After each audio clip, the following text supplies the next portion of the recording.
I got a little bit of stuff he wanted me to talk to you about. It's actually on a real good subject. It was about my cat named Loki. I didn't really want this cat.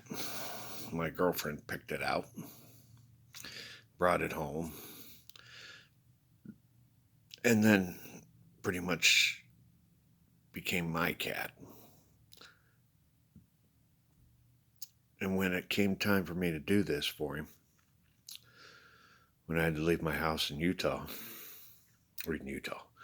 in Idaho, um, I had to take him to the pound because there was no place else for him. But God promised me He would give him a good home.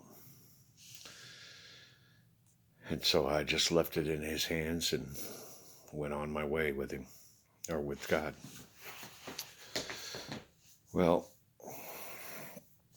my best friend, the week I was coming into town, was going to pick up a German Shepherd puppy. He went and him and his wife picked the puppy and brought it home. And as soon as I came over, that puppy acted really, really happy to see me. Literally was bubbly. Every time I came to the house, that puppy was just nuts for me. Turns out God took the spirit of my cat, who got put to sleep,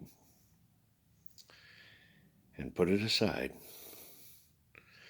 and put it on Larry and Kim's heart to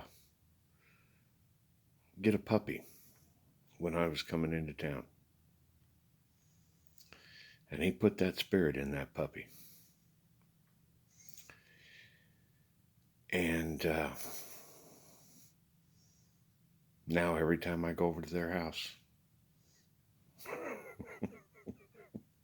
it's an awesome feeling.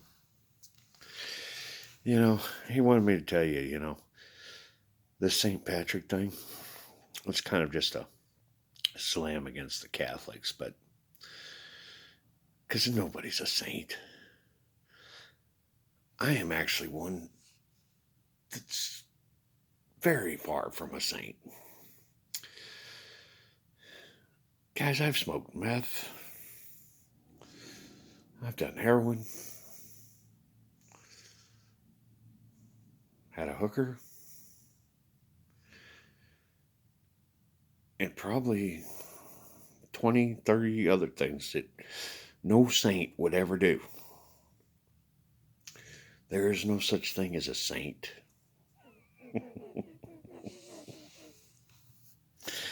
No one is a saint. God pretty much just gave me that title because He knew that the day was coming, that second Christ, the contest. And so He had that domino all lined up, ready to go. See, this is a saint. No saint smokes or watches porn or does any of the other things that I'm doing. Cuss like a sailor. Oh, yeah, I am far from a saint. But it's not about the pennies. It's about the dollar bills. He was reminding me of the story, or a time, that girlfriend that brought that cat. She had a daughter. They had a beautiful home, her and her husband. Beautiful kids. Beautiful life going. Husband was a manager of a GM dealership. They had it going on. They always looked down on me. I was their mother's sex offender boyfriend. But they still talked to me and was decent to me. Well, her husband got tempted by God with other ladies, a particular one. Destroyed their marriage. They ended up separating.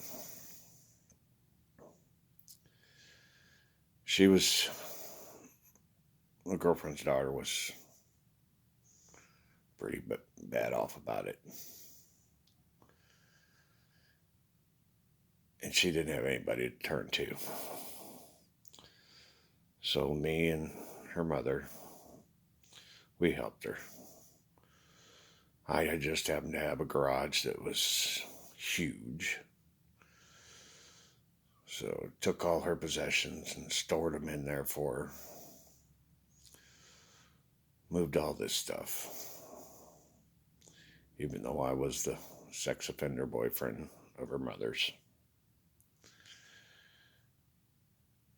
And I was really helpful to her in every way I could.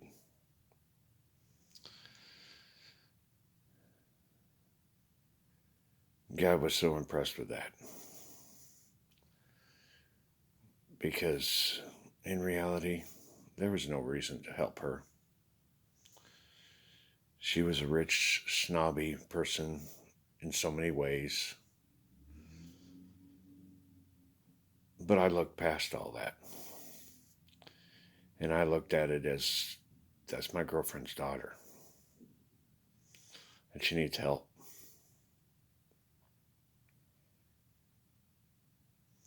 And so I helped her.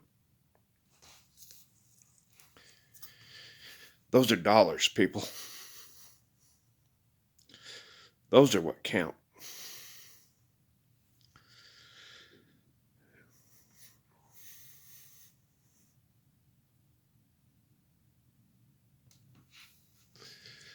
Sometimes people can be so crappy to you, but you still have to turn the cheek and help them.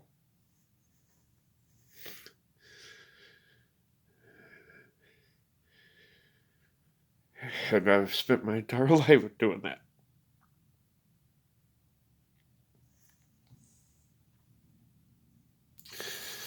And that is why I'm called St. Patrick. Christ the Second, his second son.